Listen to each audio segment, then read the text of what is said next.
So I think I just improved Pokemon. Let me explain. Me and 7 of my friends played through the Kanto region, treating each other as our rivals.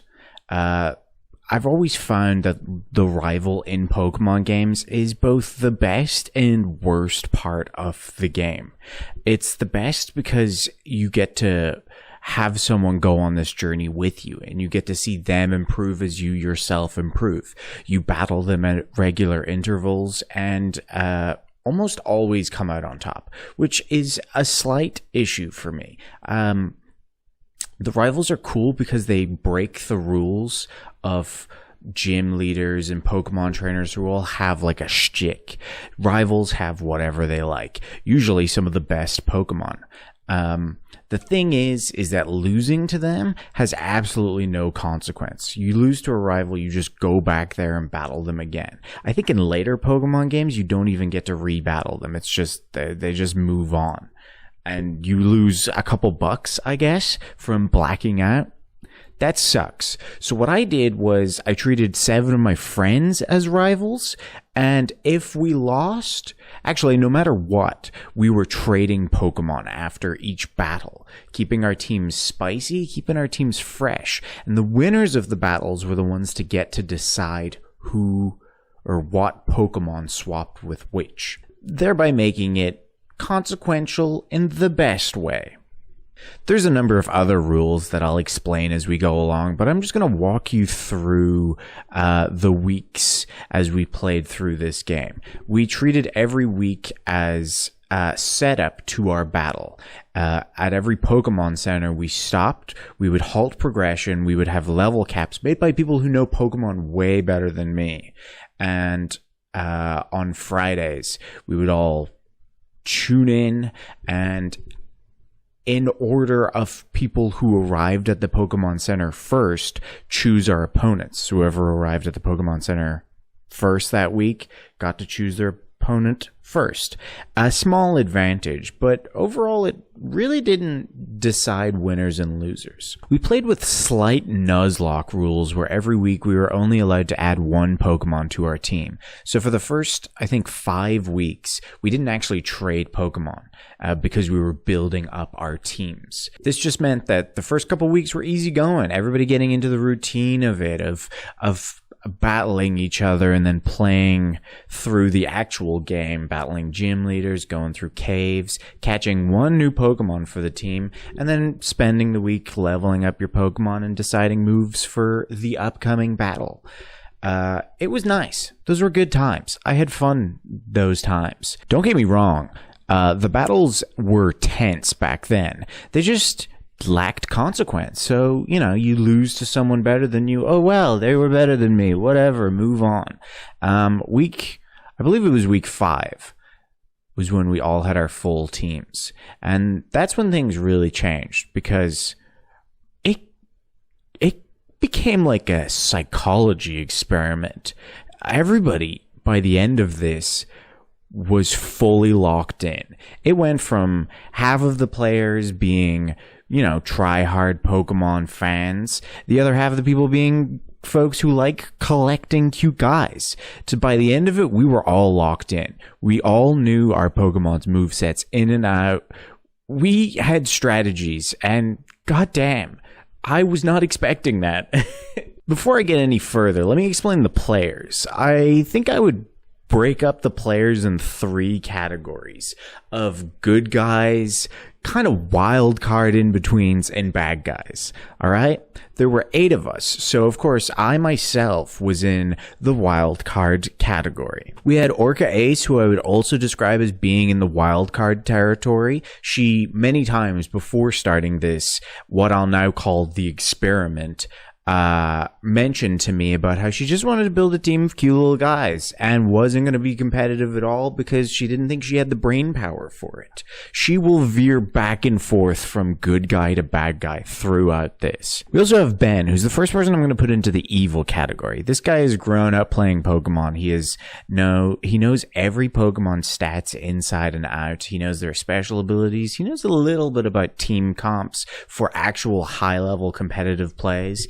and he's a big fan of the anime, so he wants to be the very best, like no one ever can. Next up is Aphrodova, who, although being on the same kind of level as Ben, I would put in the wild card category just because of the different vibes he took to this. Ben knew he could win and aimed for the win throughout the competition. Aphrodova knew he could win and kind of used this experiment to experiment with team comps himself. He would often choose underused Pokemon to add to his team and try wacky strategies to try to win, just to see if he could win while also, you know, handicapping himself a little bit.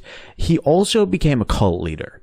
We'll get into that. Lashpo is the first person who I'll put in the good guys category. Jen went into this not really expecting much, just expecting to hang out with friends. I have no idea their knowledge on Pokemon, and although they're in the good guy category, I would say them as a person is the very definition of a wild card. You never know what they're going to do next, and that scares me on a personal level outside of Pokemon. I'm talking as human beings, they scare me. Nadub is the little brother of Ben and also goes in the villain category. He is a more concentrated, more persistent and determined version of Ben. Very scary, this guy. You'll see as we go on how that goes. Shannon is the final player I'll put in the good guy category because she is the very definition of a good guy. Almost our protagonist, if you would, coming into it with fair knowledge on Pokemon. I don't think she has many ideas about competitive play, and definitely picked a lot of Pokemon because they were cute and also got bullied throughout the competition. We will get into that. Finally, we have Eldenblunt, Connor. He goes in the middle category along with all the other wild cards. He was the most neutral party throughout, dipping into some villainy, taking a slice out of the good guy cake every now and then, but truly neutral throughout. This guy would become our merchant, our go-to guy when we were in need of supplies, which again, not something I was expecting. I didn't go into this expecting someone to become a part of the economy during it.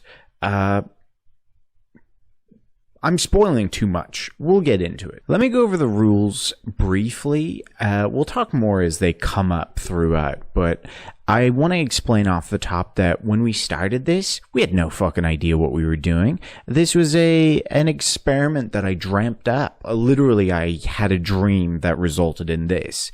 And so the rules were being made as we were going along. We had a rough outline at the start, which I'll explain. But things changed throughout, and some of the players were unaware of all of the rules, which was entirely my part. The general idea of it is playing through Kanto, stopping at every Pokemon Center, battling each other, and forcing trades, which is the big part. We had to trade with who we battled every week.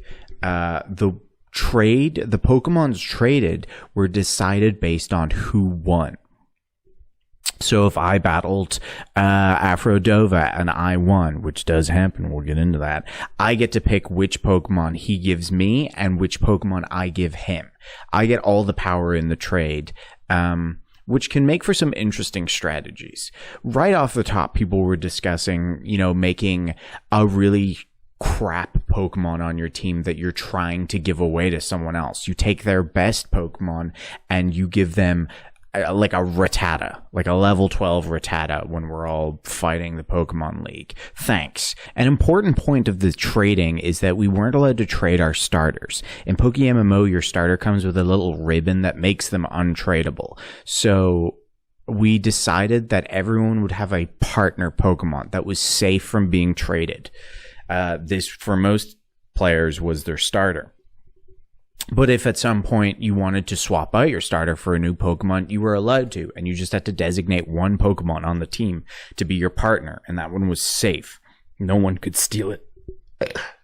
A final point I want to make is that our level cap each week was loosely based off of the gym leader we were going to face that week. Granted, not every Pokemon Center is outside of a related gym, but for those weeks we just kind of chose the in-between of whatever was the previous gym leader and whatever the next one will be. Now, I'm going to kind of gloss over the first couple of weeks, not just because I have no footage to show it off and no memory of the exact events that took place, but also because they were, inconsequential. The battles were us getting started, us feeling each other out, and no one actually trading Pokemon, because again, we weren't trading until we had full teams. So we started with a starter, and the very first week we were allowed to catch one Pokemon. These are the Pokemon everyone caught that week, or their teams that they had by the end of the week. No trades were made, so there was not a lot of drama to go over. Going into week 2, which this is everyone's teams, we started to see something interesting, which was people starting to actually give a shit. Strategies were coming out. We briefly saw it in week 1 with Ben's Caterpie already being a Butterfree because the level cap was 12, that being Brock's level cap. He kind of swept his match with this third evolution Pokemon up against all of our starter Pokemon and little babies. So by the second week, people were locked in. People knew they needed an angle. I myself went with a Clefairy Minimize strategy that Avrodova also went with. This worked because they also had an ability that I believe is Stored Power, which combos nicely. And I swept my game. The race to Cerulean Poke Center was interesting because it meant going through Mount Moon, which, if you don't know, at the end of Mount Moon is a ledge, which basically makes it a one-way trip. So we were all faced with the choice of rushing through Mount Moon to get there first and have your first pick on who to battle that week, or taking your time and really thinking out if any of the Pokemon in previous areas were what you wanted to add to your team that week. Some players were held back, like Ben, who chose to capture an Onix that week. Others, like Afrodova, I believe, was the first to get to the Poke Center that week, rushed through. He added, let me see, what did he add? He added a Fearow to his team that week. A good example of some strange picks. He now had a Fearow and a Ladybug on his team. Very strange. Actually, I should say that the Ladybug was evolved into a Ledian at this point. A little more respectable, but still, what are you doing, man? Battles again this week were fairly inconsequential. Some bits were starting to arise between the group on our third week. A common case was running up to someone mid-battle and calling everyone else over to watch them get their ass beat. In most cases, the player that was being spectated wasn't actually losing their match, and this was just to wind them up and infuriate them. And yes, in most cases, that was me. I was losing my mind to everyone saying I was getting my ass beat when I was one-shotting every Pokemon I was up against, okay? I was just grinding. I was just getting XP, and the Rattata does nothing to me. He gets decimated. Ugh. I gotta pat myself on the back here. I think this is one of the points where I myself veered into villainy, because my choice here mimicked that of Nadub in my addition to the team. I added a Magikarp because this week's level cap was a Gyarados. No, that doesn't make sense, because our level cap was level 20. That meant I had a Gyarados. Another Pokemon addition that I would be crucified if not mentioning was Shannon's edition this week, which was Psyduck. But not just any Psyduck. This was Tony. And if we knew back then how important Tony was going to be to this competition, I don't think any of us would have treated him the way he was treated. Tony would go on to battle some addictions, swap trainers many times, and truly inspire us all to be better on the inside. Week 4 is another pretty uneventful week. Some points of note is Orca Ace's addition to her team was a Snubbull, who with the level cap evolved into a Granbull, which was actually a sleeper pick. All of us underestimated Granbull, and did she sweep? Yeah, she swept me with this team. That Pokemon has some range in terms of moves, coverage, if you want to use Pokemon vernacular, which I wasn't expecting. And unfortunately brought a lot of eyes onto Katie. This is extra bad because this was our last week of non-trading.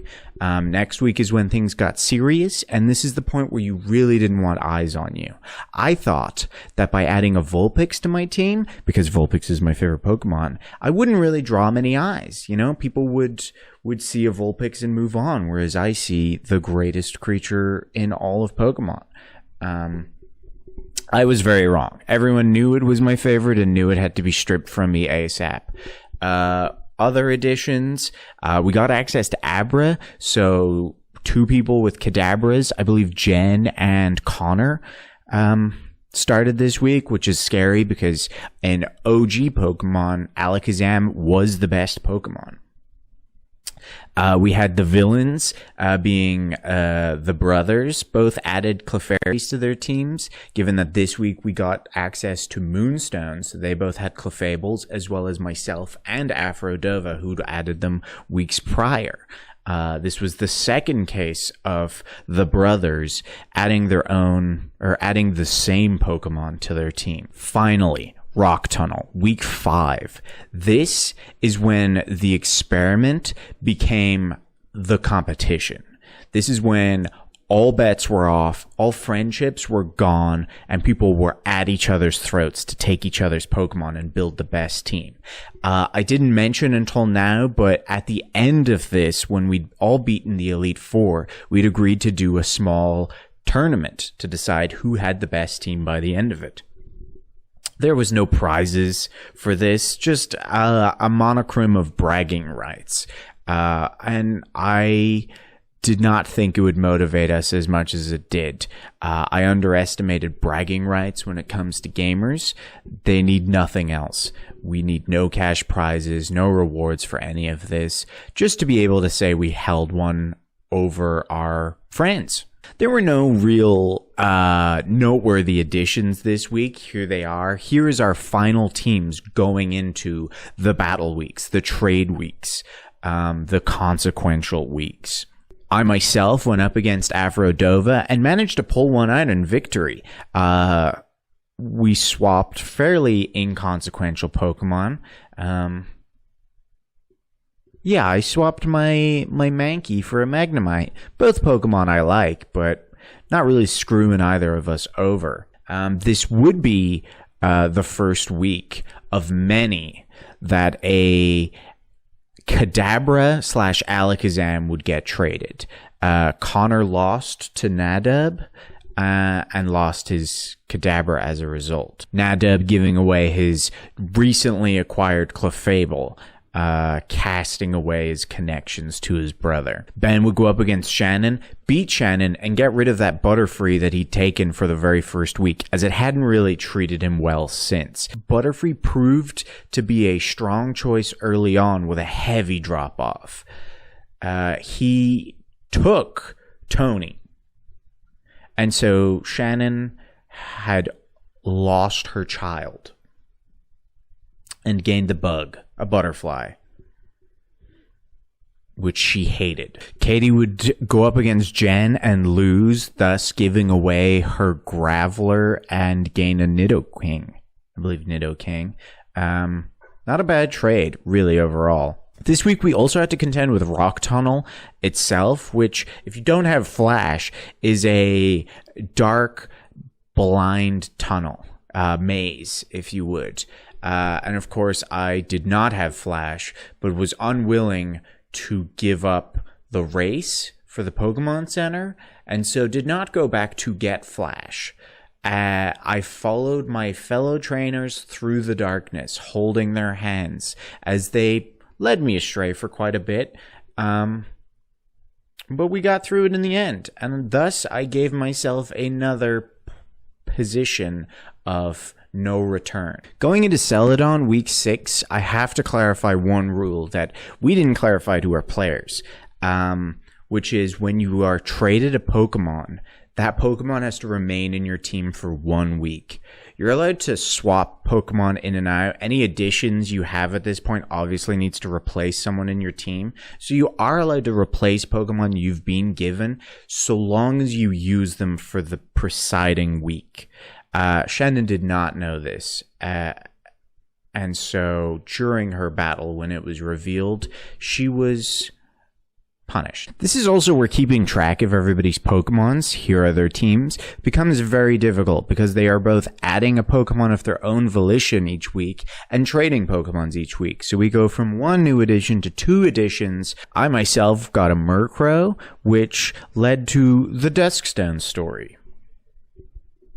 Let me explain. Duskstones are not available in Kanto. I believe they were only introduced in Gen 2.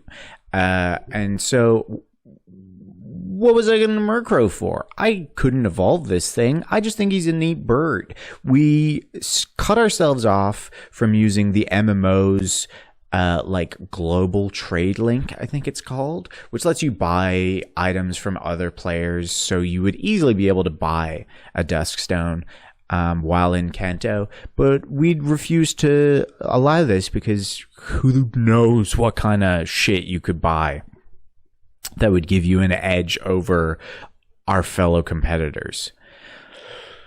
We didn't say anything about letting someone else buy it for us, so I spent a lot of time, and I mean a lot of time, asking randomers on PokeMMO for a Duskstone.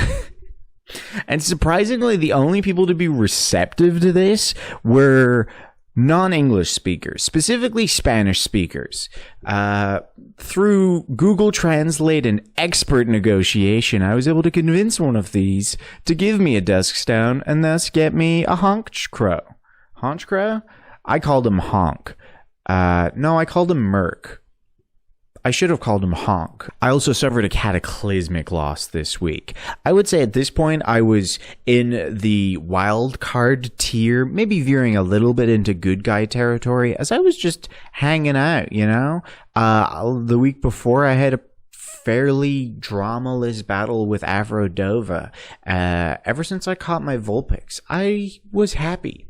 And, of course, this is the week that I went up against Nadub, firmly in villain territory, who just decided to go for my gut and take my Ninetales from me. He gave me an Alakazam from the trade, which net win for a normal player, but I didn't care. I missed my cool dog and did not care for this twink psychic guy that was now on my team. Get him out of here. Shannon got to witness Tony battle for Ben's team. Her initial Psyduck has now changed into a Golduck, unrecognizable to his own mother's face. Tony helped Ben decimate Orca Ace, and her Snubbull or Granbull was taken from her, being added to Ben's team. He also gave away his Arcanine, which I believe was called King Crimson. And that Pokemon would also go on a bit of a journey, but a much less drama-filled journey. Something I've been neglecting to mention up until this point is that we designated specific areas to have our battles every week. I believe the first week was in Brock's gym. Mount Moon was just outside of Mount Moon. Nothing too exciting.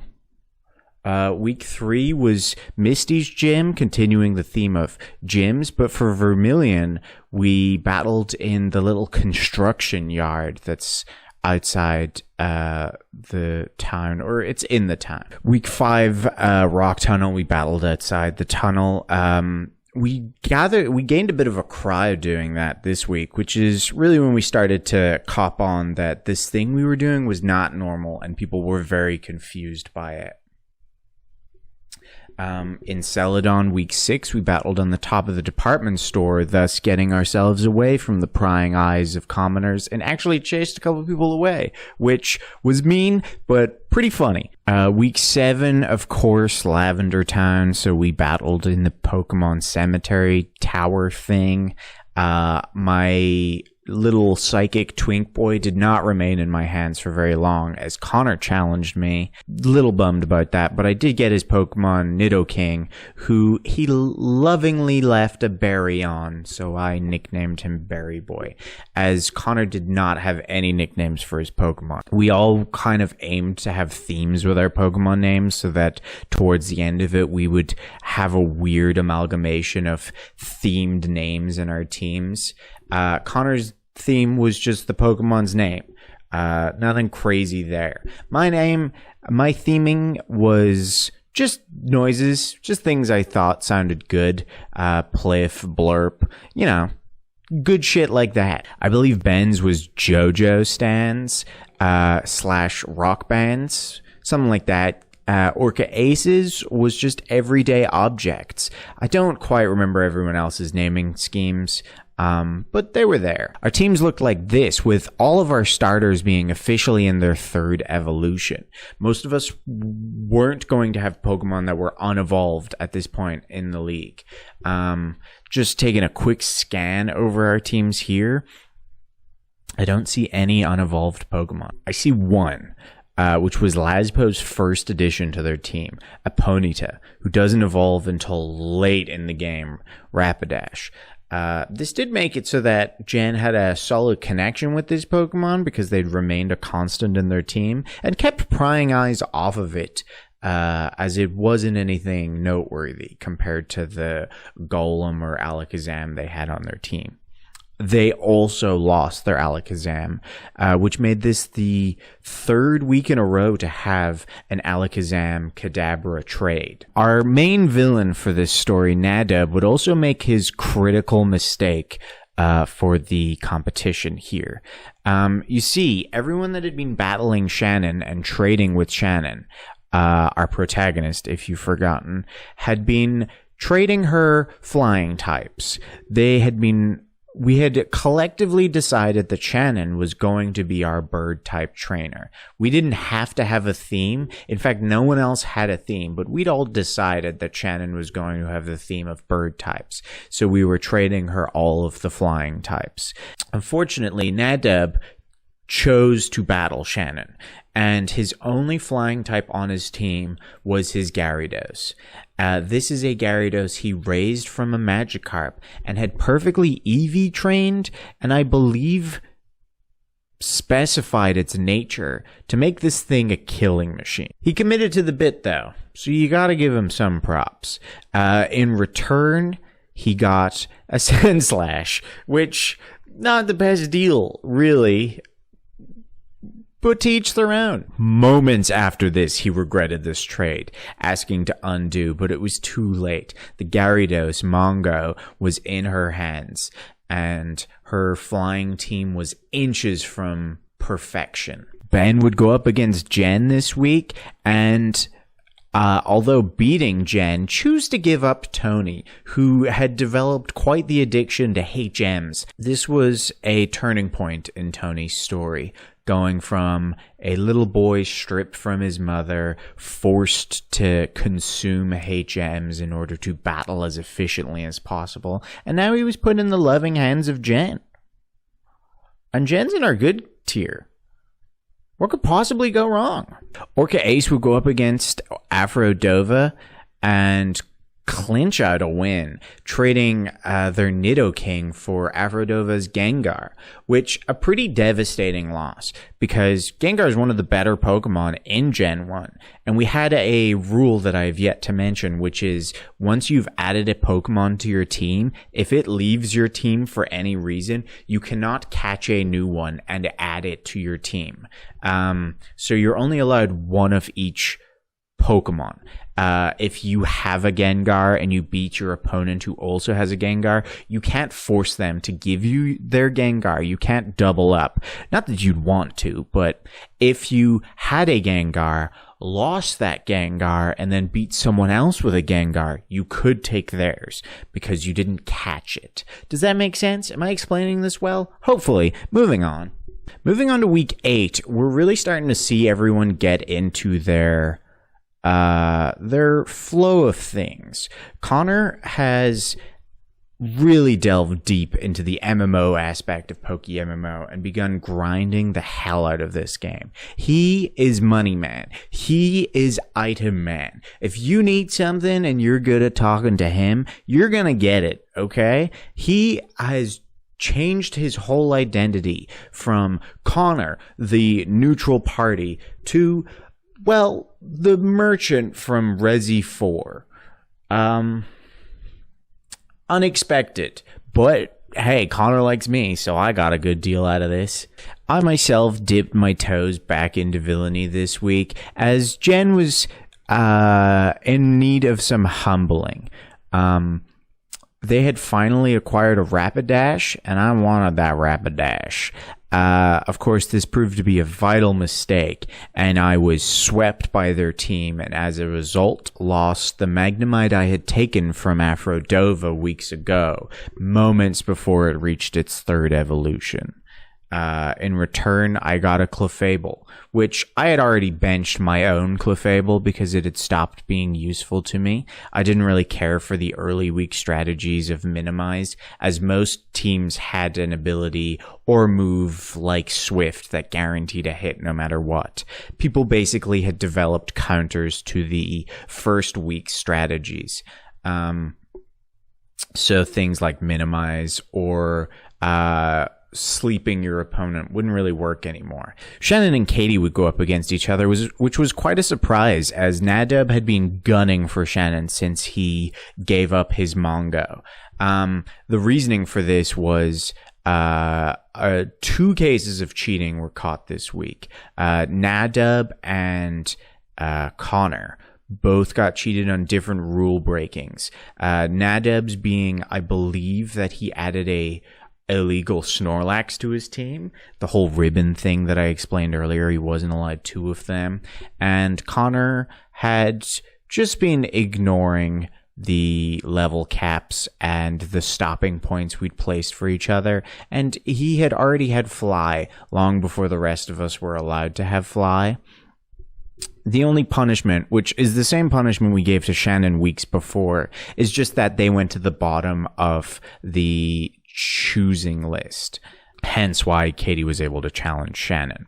Now, Katie came out victorious in this battle and took Mongo from Shannon.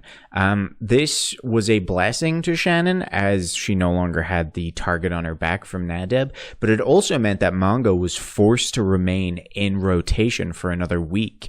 If Shannon had not given up Mongo that week, or not had Mongo taken from her, she would have just been able to put it in her PC and swap it out with something else that week, thus preventing Nadeb from getting it. Instead, Katie decides to keep things spicy and really taunt Nadeb with this, which would light a fire of vengeance I have never before seen burn. Another battle of worth is Aphrodova going up against Ben. These two being arguably the most educated in terms of Pokemon and stats and all that junk that I don't understand. Aphrodova proving his ability, beating out Ben, thus showing that you don't just need the nicest, shiniest stats to win. Some interesting strategy and choice steals from other players gets you the win. Oh, actually, looking back on it, an interesting addition that Shannon had this week is a Dragonair. This was interesting because there was nothing stopping us from just waiting until the Dragonair could evolve into a Dragonite to add it to the team, except Shannon chose now to add it to her team, which meant she had to commit to this Dragonair for the next however many weeks were left. She lovingly named this thing Slippy, and I don't think Slippy did a single good thing for her until it became a Dragonite, much like the journey Shannon herself was going on. You see, until now, Shannon has been on a massive losing streak. I believe the first 2 weeks she clinched out a victory, and since then has been down in the dumps, losing over and over and over again, just being bullied with flying type Pokemon. Katie graciously gave her an Arcanine this week, taking a flying type from her, but this still left her team with 3 flying types. Nothing great to go on. She was at her lowest point here. That's a lie, actually. Her lowest point comes later. Going into week 9, we were beginning to get to the point where we really had to strategize as to what our final teams would be. I myself can honestly say, looking back on it, that I was not happy with the team I had. My starter, Pliff, the Venusaur, had been underperforming at every opportunity he got. And I'm not saying I regretted him as a starter. I just regretted the way I built him up. It's my fault, not his. And my team was mimicking this. I had been giving a Clefable after benching my own Clefable. I did not want it. My most recent addition to the team was a Flareon that I did not know how to use appropriately, and Merc, my Honchkrow that I learned Spanish in order to get, has lived up to the name of Merc because he'd only been Merked to this point, coming in to swiftly be one-shot and removed from every battle. I went for some easy pickings this week. I tried to go up against Shannon, and this was truly my lowest point as I lost to Shannon, breaking her losing streak and giving her my Gyarados. I know what you're thinking. A flying type? Shannon gets a win and chooses to add a flying type to her team? Yes, I think she'd been conditioned at this point to believe she was a flying type, and so she swooped in and took a Gyarados. Also, Gyarados is just good. Mine was nowhere near as well trained as Mongo, but it would serve her well for things to come. She would give me Ben's Arcanine, King Crimson, who had made its way to her throughout the weeks. I now had 2 fire types on my team that I was not happy with. My best performing Pokemon had just been stripped from me, and my next best performing Pokemon was Berry Boy, who wasn't even trained by me. Aphrodova displayed his keen awareness of the game and kind of the meta game that goes on this week. He planned ahead of time how to be the first to get to the next Pokemon Center. He looked at the routes, he looked at what trainers he could and could not skip. He looked at what Pokemon they would have and what Pokemon he has that would quickly dispatch them, and used his first pick of who to battle to choose Nadub. And this was to prevent Nadub from taking on Katie, biting the bullet and losing his Scizor that week, but truly, I think it was worth it. Okay, we're sitting down now. In return for Aphrodova's Scizor, Nadub gave him his week 1 Butterfree, finally giving up on any sleep tactics that he would have had up his sleeves, as they just were being countered by, knowledge of the game and grass type Pokemon at this point. Connor would come out victorious against Katie, taking her Gengar in return for a Sandslash. Pretty good trade on his part. I'm not a Sandslash hater. It didn't do me well in this league. So, bite me. Villainous Ben went up against Lazpo, decimating them and taking the Magneton, or whatever its final evolution is called, that Jen had just taken from me, bolstering their team even more. I believe they got a Mankey in return. Not sure where that Mankey came from. I'm really losing track of Pokemon at this point. At this point in the league, we pretty much had every route available to us, bar Victory Road, of course. We had Fly, we had just gotten Surf, we had things like Flash or Cut. We really had the whole map open to us, and this showed for the race to Cinnabar Island, because the classic route to Cinnabar Island is to go directly from Saffron City. I mean Fuchsia City, of course. But this leads you through a lot of water, a lot of trainers that are hard to avoid, and a whole cave system that you have to go through. Whereas I believe most of us flew back to our starting point being Pallet Town and just swam down from there. Much easier. I don't think I battled a single trainer in the water throughout the entire league. I avoided them all like the plague. On to Cinnabar week 10. This week I went through a real metamorphosis. I had a new look, as you can see here, and I made a big decision. I made a real tough choice, and I replaced my starter, because I wanted the Lapras. I wanted to add a Lapras to my team, and the Lapras you are gifted throughout the story of Kanto has the same ribbon that the starter has, which means I wasn't able to add it to my team without getting rid of my starter. This did, however, mean that my Lapras was safe from being stolen, as it was my new partner Pokemon. I did name it after my starter, and I like to believe that my Venusaur went through a metamorphosis much like myself and came out the other side as a Lapras. That's what I'm going with. Shut up. We also, through the story, got a Master Ball this week, having successfully beaten Team Rocket. I don't know how anyone else used their Master Ball, if they used their Master Ball. I do know I wasted it. Do you think it'll piss people off? Because, I'm just gonna one-shot it. I think this is justified. Hey, there's a fun fact for you, Katie. It gives you a little bit of confirmation there.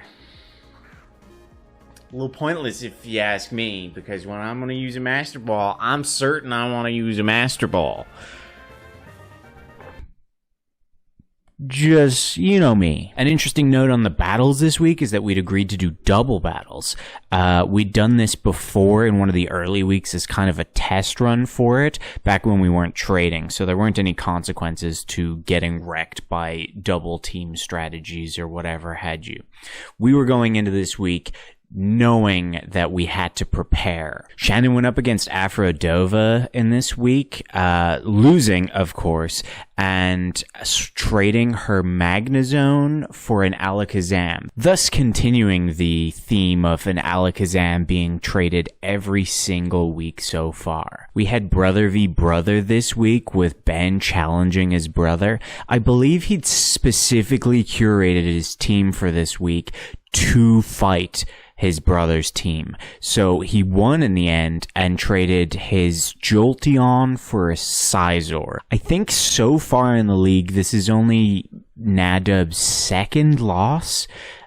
He was on quite the winning streak, and it took his brother rolling up his sleeves to take him down and humble him a little bit.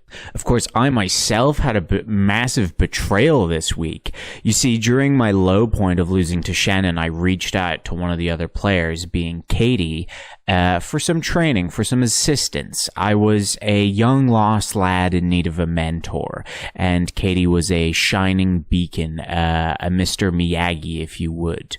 And she used this to get a good scope of my team and then challenge me and try to decimate me. And I stood my fucking ground. I fought back and I won, having the amazing reveal of swapping my Venusaur for a Lapras, bringing a lot of anger towards me, as everyone was rightfully, upset with me giving up my starter. Your starter is your first Pokemon. It's supposed to be with you to the end. But given the fact that I was going through a metamorphosis, and I too believe that Venusaur went through a metamorphosis, they were still with me in spirit, guys. They were still there. The trade, I decided to go for Katie's throat. She had targeted my own, and so I lashed out in a bit of a petty way that I somewhat regret, because she was in the same kind of zone as myself, not quite sure of her team, not quite sure of her skills, and I went for her comfort Pokemon, that being AA Battery, her first addition to her team.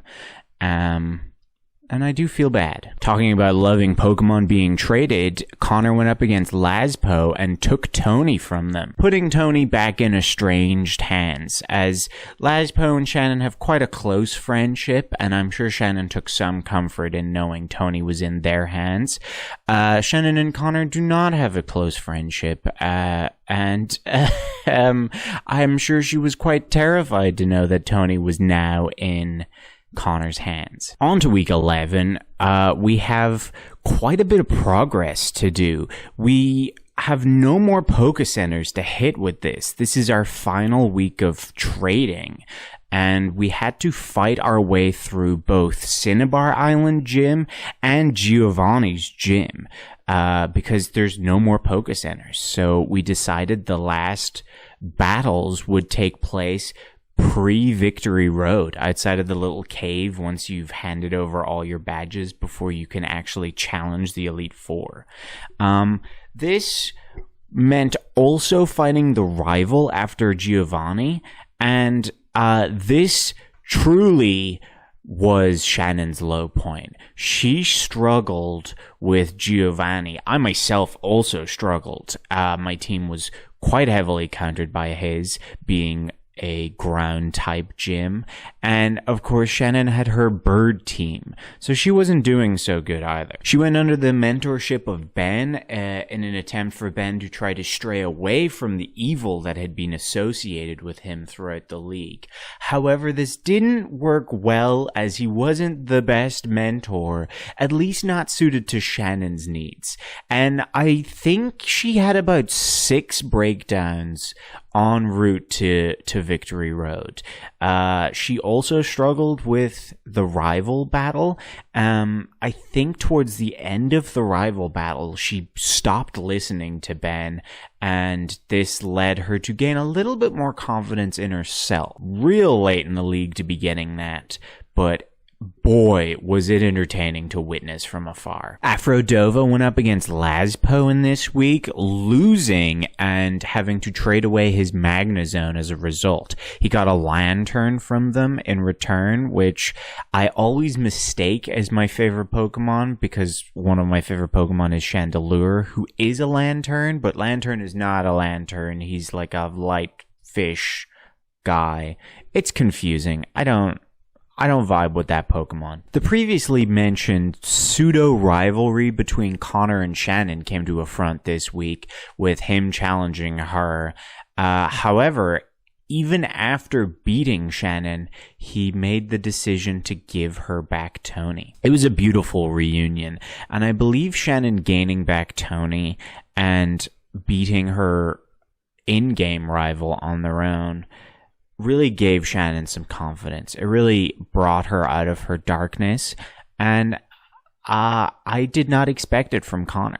He had taken every opportunity throughout the league to beat her down, to put her down in her place, and this moment solidified him as no longer being in the wild card territory and put him firmly in the good guy territory. Who would have thought that the capitalist-driven merchant would turn out to be a good guy? Not me. Of course, he did take an Alakazam from Shannon, thus, once again, we have a week of Alakazams being traded. There were so many. It was crazy. I don't know. Ben challenged me this week, as I was the last person that he had to battle in the league. He was also the last person for me to battle, so with this, the two of us had at least one round against everyone else in the league. I, of course, got absolutely swept and lost the Arcanine, which was actually originally his. He gave me a Magnezone in return, which I was quite grateful for, because it had been trained properly, unlike any of the Pokemon I had added to my team of my own volition. This thing had EV stats up the wazoo. Finally, we have the vengeance of Nadab boiling over as he finally gets a chance at going up against Katie. He decimates Katie's team, but after last week and losing AA battery, Katie was cold-hearted. She didn't care. He took her Rhyperior from her, and I don't think she batted an eye. She gained a Jolteon in return, which, not great.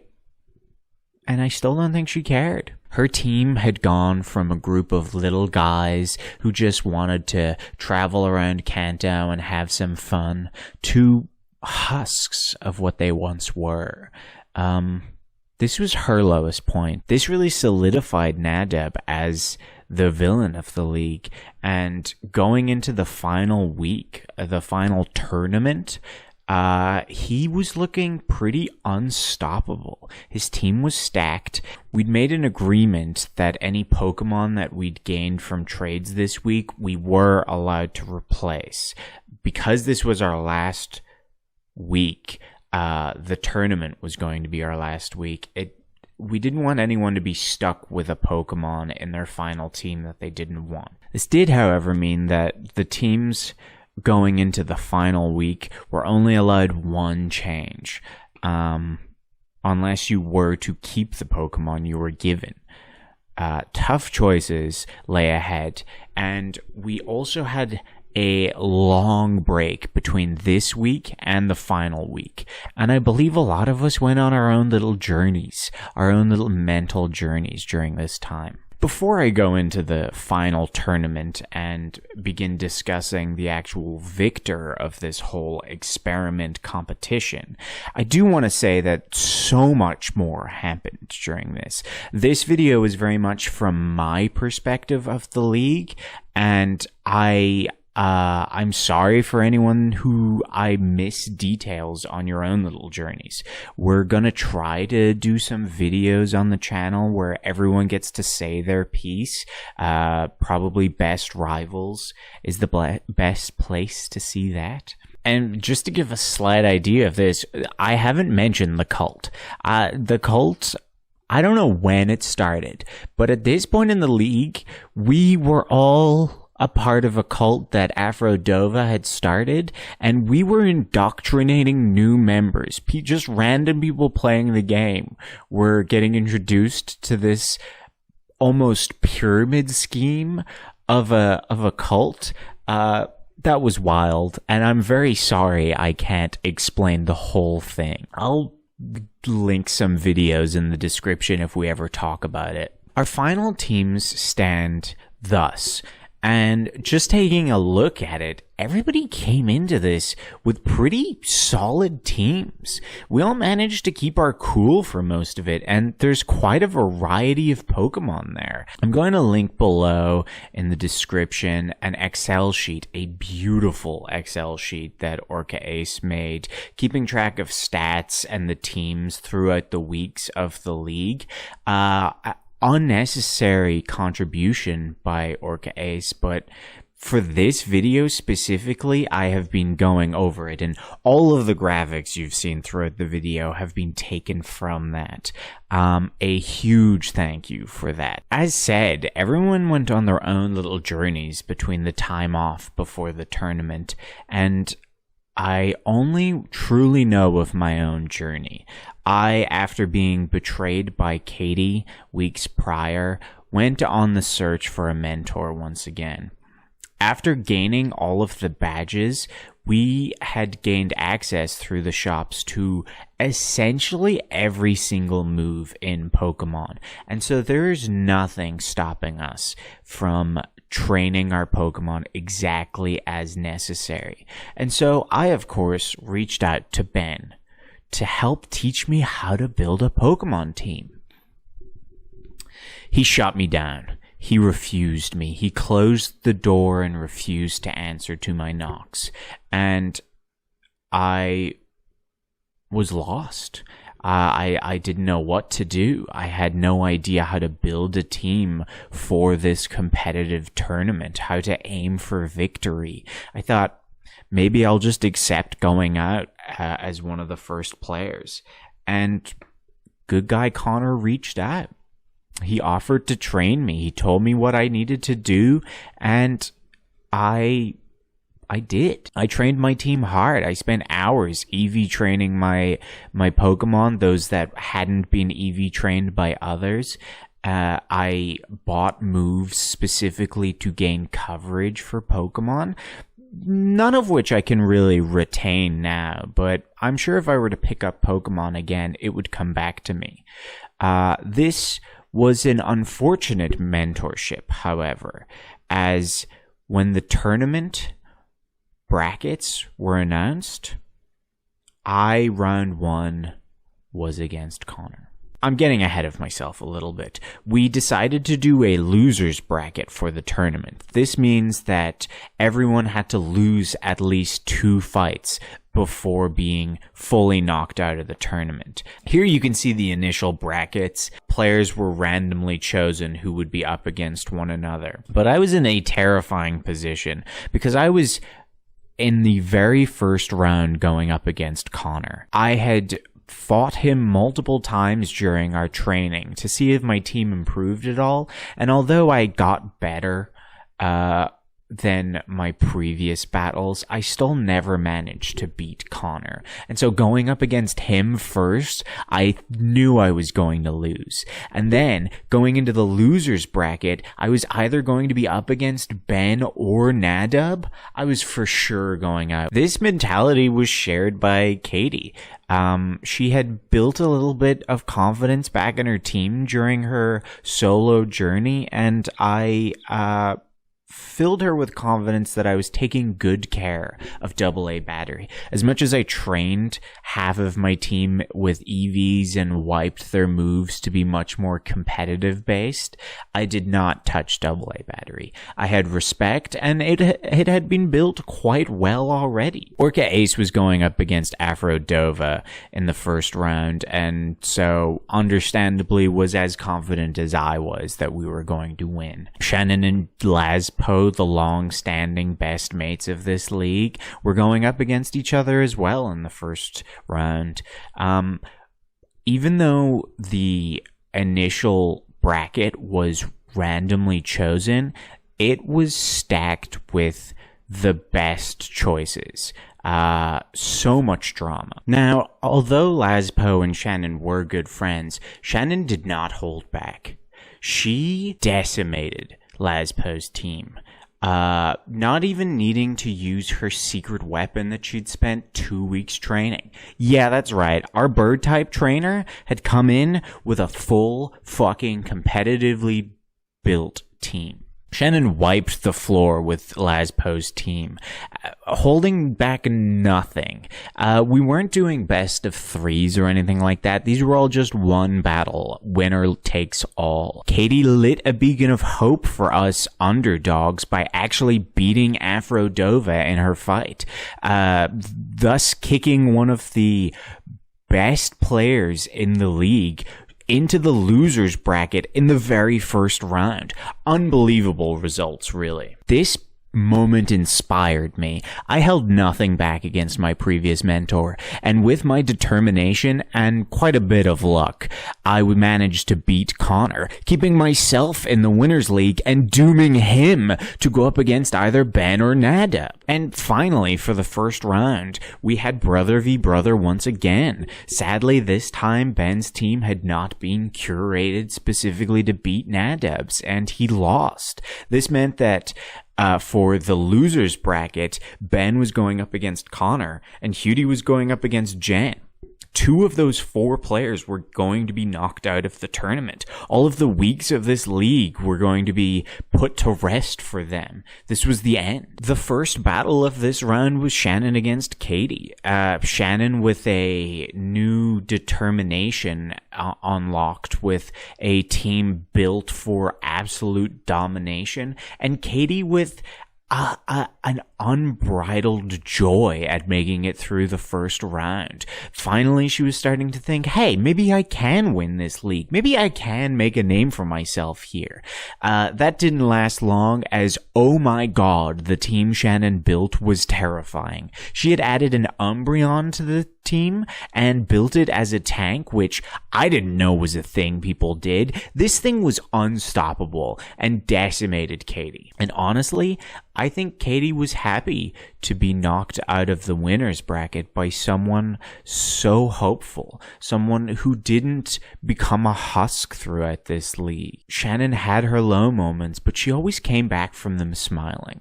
She was always our protagonist, and Katie was not there to rob the spotlight from her. Seeing this, I was going up against Nadab.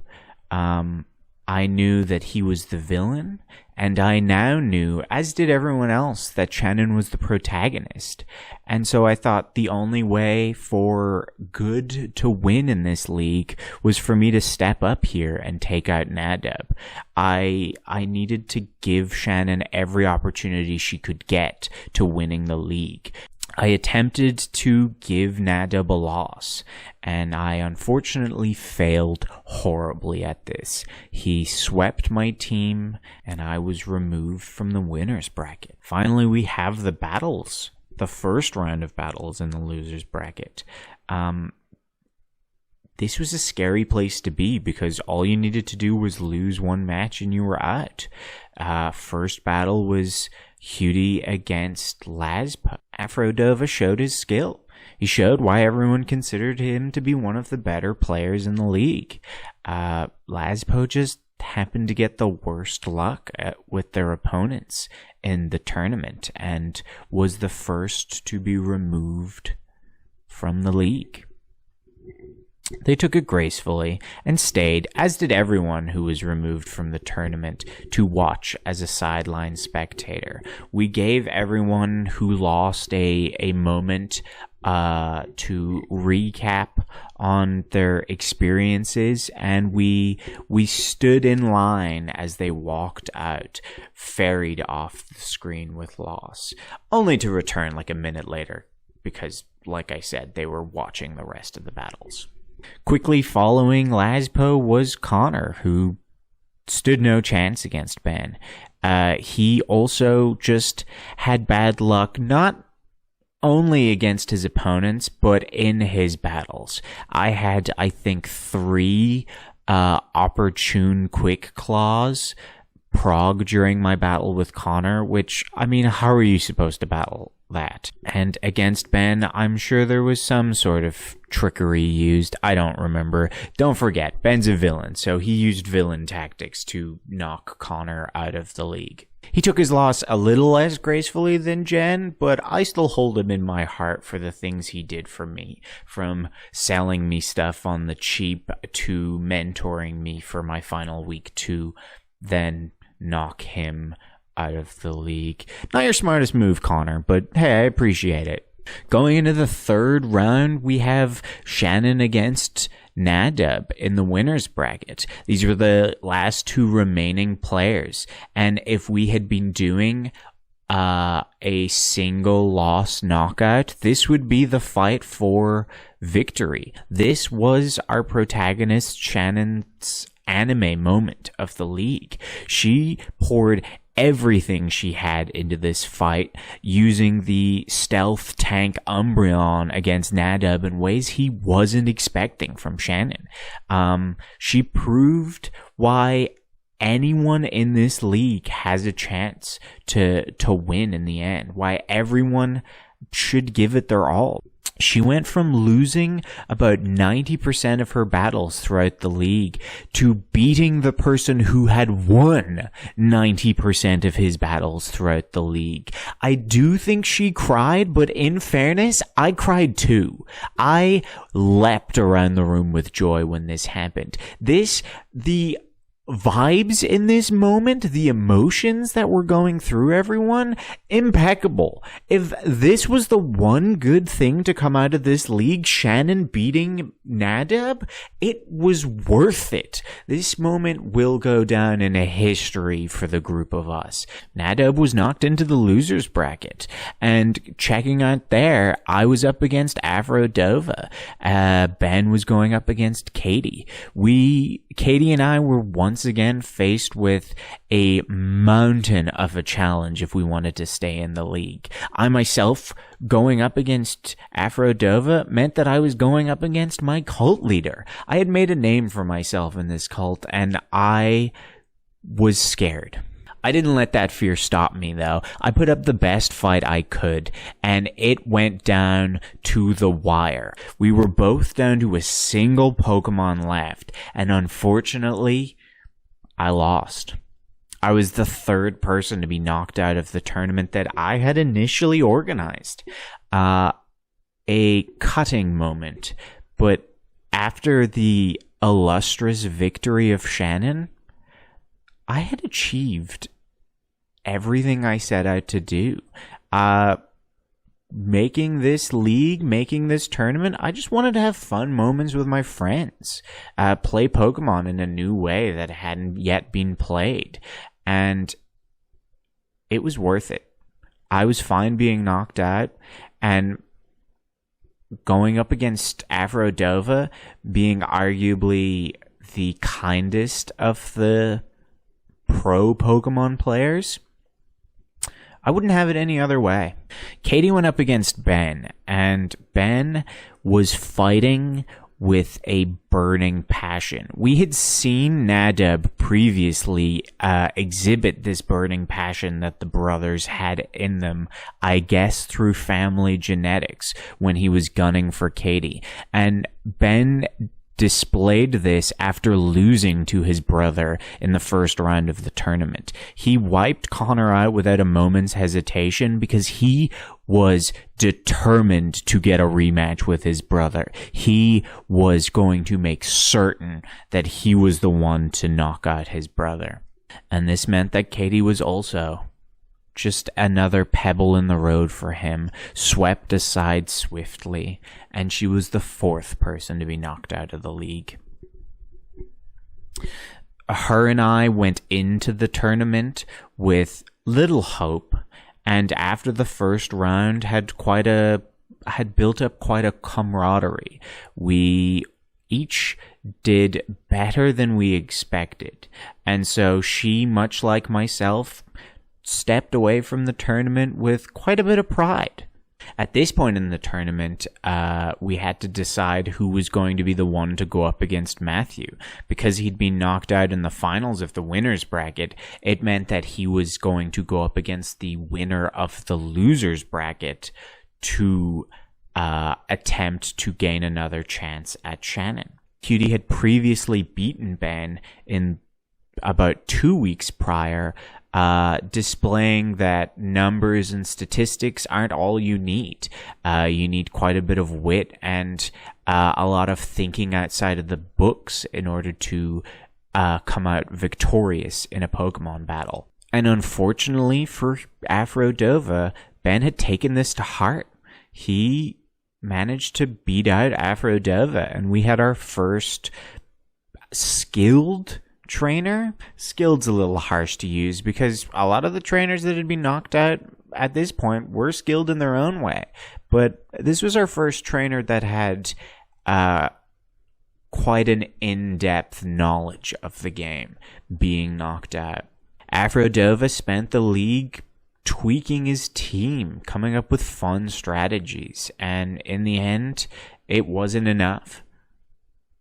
He stepped away from the tournament, only really holding the crown of the cult he'd established, which was doing pretty well, actually. He had gained a lot of money from the apostles of the cult, and so he went off to go manage them some more and see how many people he could convince to tear off their own flesh for the sake of the machine body or whatever. I was just kind of there for the fun of it. I don't really know what the religion aspect of it was.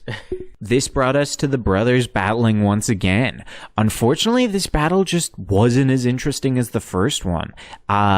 In round one, I neglected to mention that they had a hilarious exchange of parallel naming scheme with, I think, 3 Pokemon having president-themed names, all which countered the other in a series of trades.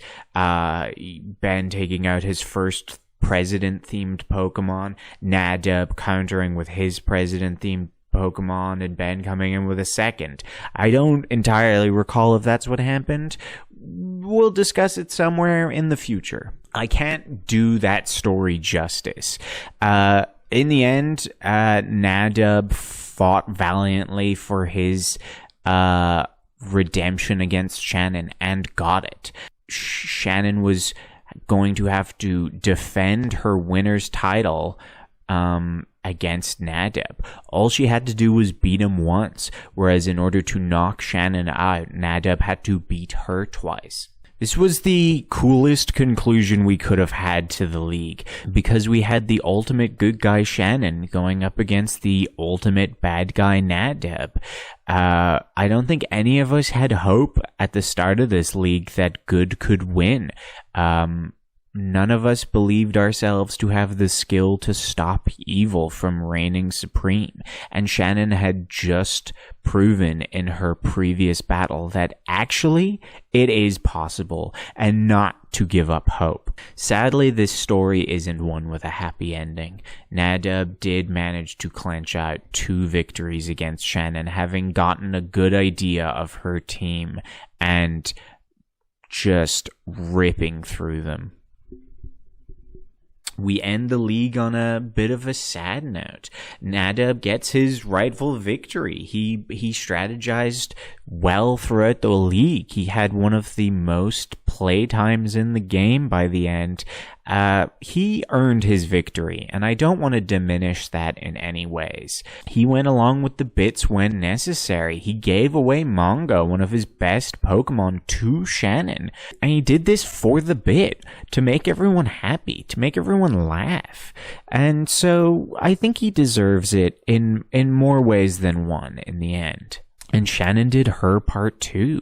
She didn't lose heart in the end. She kept it strong and almost won as a result. Going into the next league, I'm sure everyone is going to fight hard for victory because Shannon proved that anyone can be a winner. And this brings me to my final thoughts on the league. Like I said at the start of this video, this was an experimentation in changing the rivals in Pokemon, fixing the rivals in Pokemon, and dare I say I did a damn good job. Of course I didn't do it alone. My friends helped through it the way. Aphrodova and Ben helped plan the routes, the weeks, the level caps. Orca Ace kept track of everyone's teams. It wasn't done by me at all. A real team effort. We of course had to be organized weekly to battle each other and trade, and we had to trust that everyone in the league would keep to the rules. This was extra difficult because the rules were changing throughout the league as we were figuring it out still. Going on to the next region, I'm confident everyone will be just as excited because if we can create even a monochrome of excitement that the tournament gave us, boy, I'm excited. And this sharing of the credit is really why I want everyone to have their own moments to talk about their perspective on the league. I really want to know what they say. I don't know what I've forgotten or what I've missed. There were some weeks that I wasn't present and I was tuning in through my phone, not being able to listen to the Discord call that we were all having together. And I want to know what I missed. I had a lot of fun with my friends through this, and I hope you had a lot of fun listening. We're now at the point in the video where I gotta plug all of the shit. Please give this video a like, subscribe if you enjoyed it, and comment down below what you thought. I highly implore you to take these rules that I've built in this video and try them with your own friends. It doesn't need to be as many, just have fun. Pokemon is a game that's built to be played with friends. Since the beginning, you couldn't complete the Pokedex without either having a second copy of the game or a friend to trade with. And so adding this aspect of actually going through the region week by week with your friends just adds to it. The trading and the battles were all a plus, but just getting to hang out with everyone every week was so much fun. Big props to PokeMMO. We had no problems playing on their servers. It was a blast. Comment if you tried it with your friends, what kind of experiences you guys had, or if you have any questions, I will gladly answer. If you enjoyed hearing me talk about Pokemon, I have a podcast on this channel with Ben and Aphrodova. It's called Best Rivals. We talk about different Pokemon topics every week, and we will surely be discussing this when we get around to it. I also have another show that I host with Orca Ace, Late Night. It's much more relaxed and us just vibing, but if you want to hear her thoughts on the league, tune into that because I cannot keep her shut about it forever. She is ready to burst with her insights on it. Finally, subscribe to the channel because I will inevitably be covering the second league where we go through the Johto region on this channel. Everyone's itching to get started and I've had to hold them back while trying to complete this video. And now that we've completed Kanto, we have a good idea of the rules. It'll be a much more fair and consistent time. I cannot wait. And I thank you for watching. Bye.